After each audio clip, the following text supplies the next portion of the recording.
Hello everybody. I've always heard it said that the coffin maker builds his own coffin so that he knows the quality will be good enough. I'll show you what this is. I've always wanted a deeper raised bed. Most of my raised beds are just 10 inches deep. Unless this is made out of 2x10 lumber, which, like everything else when you buy lumber, that isn't the truth. 2x10 is about 1.5 to 1.25 by 9.25 inches. So we're talking 18.5 inches deep here, but that's plenty deep enough, and I hope I have enough soil. I have a bed that I've been just using to plant things like squash in. It's out of containers over the last few years, just piled up on top of the ground, so I think that'll almost fill it. But I have a number of things that I want to plant this year that need a deep bed. Belgian endive, Whitloof chicory. Never grown it before, but watching Ian Naughton, it looks like a lot of fun, Ian, so I'm going to be trying that. And then Rob in Finland sent me some parsnip seeds. They certainly don't, I don't think here, they'll never need an 18-inch deep bed, but they would certainly grow better in a deep bed. And Rob also sent me sassafras, oyster plant, I think we call it here. It's a taproot and supposedly tastes like oyster. I've eaten the native wild one here and didn't see where it tastes like oyster. But Rob says this has a pretty blue blossom in the second year, so that's basically what I'm growing it for. I'll probably dig up one or two and try them. But anyway, tomorrow I will fill this with soil and plant the seeds and show you what it looks like after it's filled up with soil. First time ever I'm using a weed barrier. I bought a 50-foot roll because, as I have said, I'm going to remove those benches as soon as I get my neighbor down here to help me carry them out of the hoop house, and I'm going to put down a weed barrier on that area where the benches were and grow my peppers and a few other things in containers on it until fall, and then when I empty out all the containers I'll build a raised bed. As I was building this, I got thinking, you know, you should have made this 4 feet wide instead of 2 feet wide. I don't know if I said it's 2 feet wide and 10 feet long. But it would have taken so much soil to fill it. But now I have ordered some more timbers, not enough to make another deep one like this, but enough to make a 10-inch high one the same size. Because I think I'm going to plant my sweet potatoes. I've got cuttings coming, I think perhaps not until the end of May when all danger of frost has passed, but I've been going to grow them in the hoop house, and I don't know, I just get, the more I think about it, they're a vine. I'm just asking for trouble. They will grow out into the pathways, they'll crawl over top of other things and choke them out, so I'm going to grow them out here in a raised bed, and I've already bought black plastic mulch to use on top of the bed to keep the soil hot, so hopefully I'll get a sweet potato out of it, but time will tell. Well, that's it. I had enough of the soil out of that bed to fill this one. I didn't fill it right brim full because in years to come I want to add more compost to it. And as well, I'm sure it will settle some after a few rainstorms here this summer. Closest here are the salsify. I only put about a 2-foot length of the bed for that. I just want to try some. And then next are parsnips, and the final end is the Belgian endives. That's the two of those have the rest of the bed pretty much divided up. I'm just hoping that I'm not too late planting parsnips. They prefer cool nights to germinate. If the weather's too warm, they just don't germinate. So, I don't know. We complain about our horrible weather here. We had miserable spring so far and a horrible winter, but it is warming up now, and we never get that nice, long, relaxed spring that you get in Europe and places. We get 2 or 3 days in the 20s, and the next thing you know, it hits the 30s. So anyway, time will tell. Perhaps I'll get parsnips, I certainly hope so. Anyway, I'd like to thank Rob in Finland for the salsify and the parsnip seeds. Looking forward to both of them.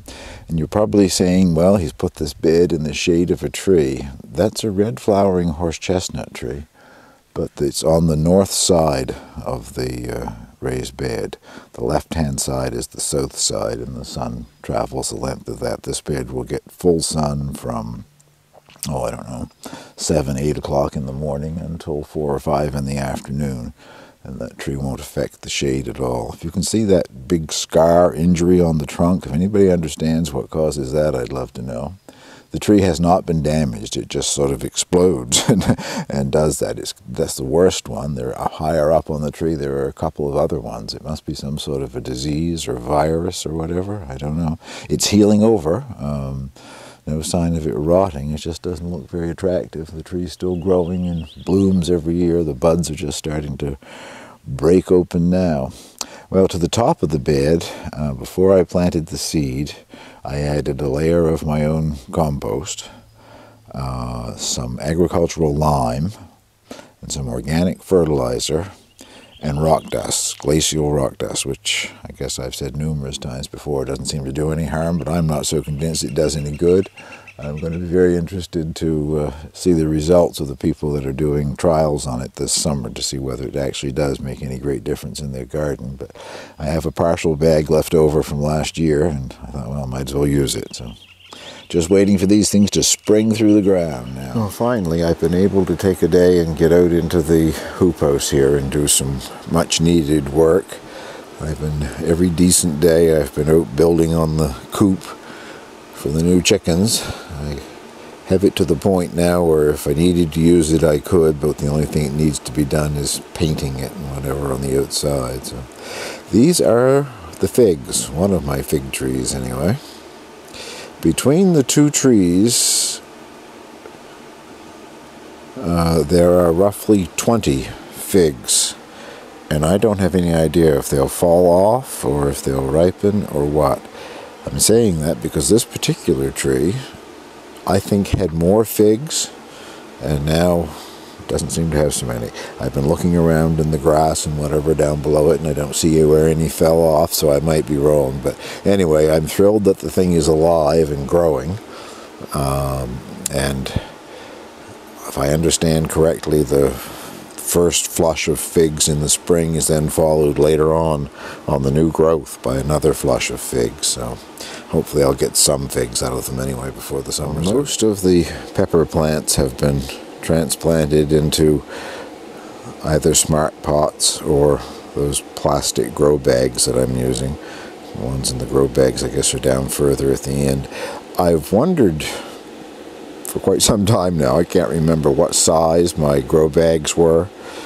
I'm now thinking maybe 5 gallon because the smart pots, I mean. The grow bags I know are 7 gallon, and they certainly appear to be a bit bigger than my smart pots. So anyway, I just ordered 10 more smart pots in the 7 gallon size. My smaller tomato plants are still in the house, and by the time the smart pots get here, they'll be ready to come out and go into the pots, hopefully. The peppers look okay. There's one or two, if I can zoom in on one there. I don't know what caused this, but they has crinkly leaves. And it isn't just one variety. I have 2 or 3 plants, and they're on a couple of different varieties. So hopefully, having transplanted them, they will now grow some better foliage. There are a number of small chilies on, I think mostly the cherry bomb variety, the cherry hot tomato. And a lot of blossoms on several different varieties there. So anyway, the bench has been removed, and the peppers are where they're going to spend the summer. My onions and shallots transplanted today. I was going to put part of the onions out in the garden outside of the hoop house, and in the end I decided not to. I think they'll appreciate the extra heat in here, depending on what our summer's like. And I never have great luck growing onions from sets, and these are Spanish onions grown from sets. I've done what Ian Naughton does. I started them in trays, individual cells in trays, and all of a sudden they just boomed, Ian. Over the last week and a half, they've all shot up, so I got them transplanted today. But I'm feeling that either by the 1st of August they'll either be ready to harvest or just ready to pull out because they're not working, and that's when I want the extra space in here to plant my fall brassicas. First week of August sometime I'll get those transplanted in here. Up at the end of this particular row, looking rather bedraggled and knocked down, are beets. I guess it's probably the first time I've ever transplanted beets. I watered them in so they're laying quite flat. They've only been planted there for a short time. And behind the beets, next to the grapevine, on both grapevines in the 2 rows here, I'm going to plant herbs. And that particular one already has sage. There was a couple of sage plants that survived the winter, and a couple that I had in the house I've brought out and put in there. And apple mint. I've planted the apple mint in a pot. Has water holes in the bottom of the pot, so probably the thing will still spread, I don't know. But I thought I'd lost my apple mint. I found a little sprig last fall and I rooted it and kept it going in the house all winter. So apple mint is there. And then off to the far right in that particular shot is the broadleaf chives. Something new that I'm trying, I'd never heard tell of them before. They supposedly have stalks almost as large as like a spring onion or whatever, but it's still a chive, so time will tell. You know that one, I'm always saying that time will tell, aren't I? But they look like they survived the transplant. Anyway. I just weeded and watered the garlic, and it's looking pretty good. Over a foot tall, I guess, if you took the tallest leaf on each one, but they're coming along nicely. It's the first time I've watered them because it's been such a wet spring that the water coming up from the ground from outside has been sufficient until now. These are my cara potatoes. They're the ones that have been in the longest, and they're getting close to the top. I've earthed them up a couple of times, and beyond those are the other varieties. I noticed, I think, the Blue Russian and one other are starting to peek through today, but I can't use this bed until I can move those outside, and I don't want to move them outside until I'm sure the danger of frost has passed, so probably another week, 10 days or so before I can bring those to the outside.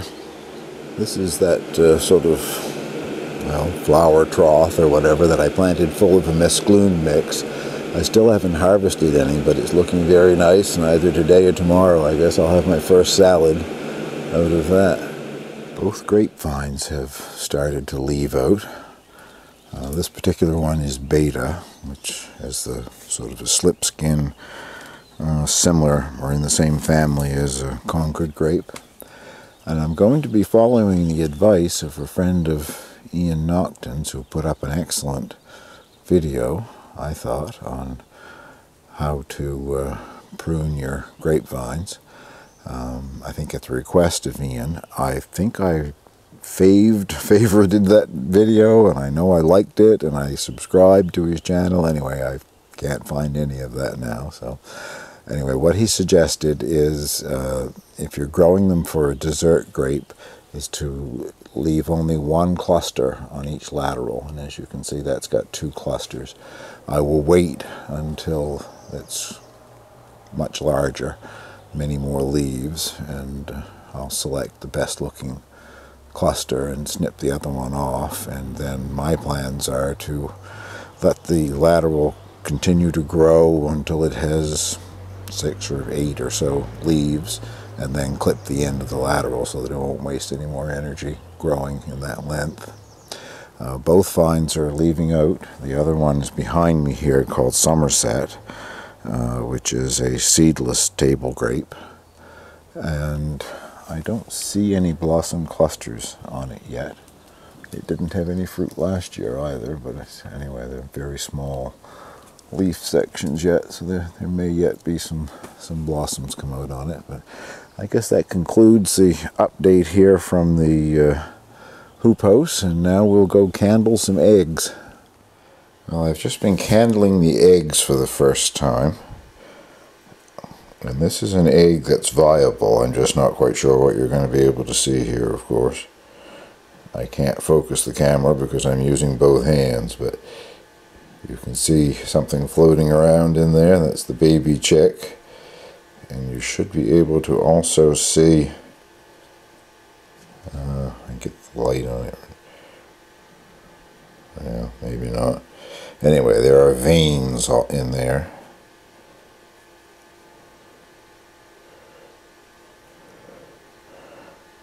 Other people tried to do this as well, and it's just not easy to show, I guess. I gotta get this back in the incubator. Anyway, I have removed 10 that weren't viable, so that takes me down to 14. And there's 1 or 2 there yet that I'm not really sure. They look different than the ones that clearly are not viable, so I'm hoping they're good. But anyway, if I got a dozen or so out of this, I'd be very pleased after having the eggs shipped. So out of the 24 eggs, we now have 14 in the incubator. Just to verify that I knew what I was doing, I took the eggs that I thought were not viable and cracked them all into a bowl, and I was right. There isn't a spot of blood or anything, so those eggs definitely were not fertile when they were put in the incubator anyway. I suspect they probably were, or most of them were, when they left the breeder, but shipping tends to deteriorate the quality quite quickly. So I have 58%, I think I just calculated, yeah, 58% so far that are marching on towards becoming little chicks. So if I get 50%, I'd be really pleased. That would be a dozen new birds. So I'll candle them again in probably a week or so, just to make sure that they've all continued to develop. To close things off, I think I give you a look at some of the girls. And here comes Prince Leah. They are so happy that the snow is all gone, and they can get out and scratch for bugs and worms and eat lots of greens. They're concentrated in that area because I just put a little scratch feed there to see if I couldn't get most of them in the video frame here.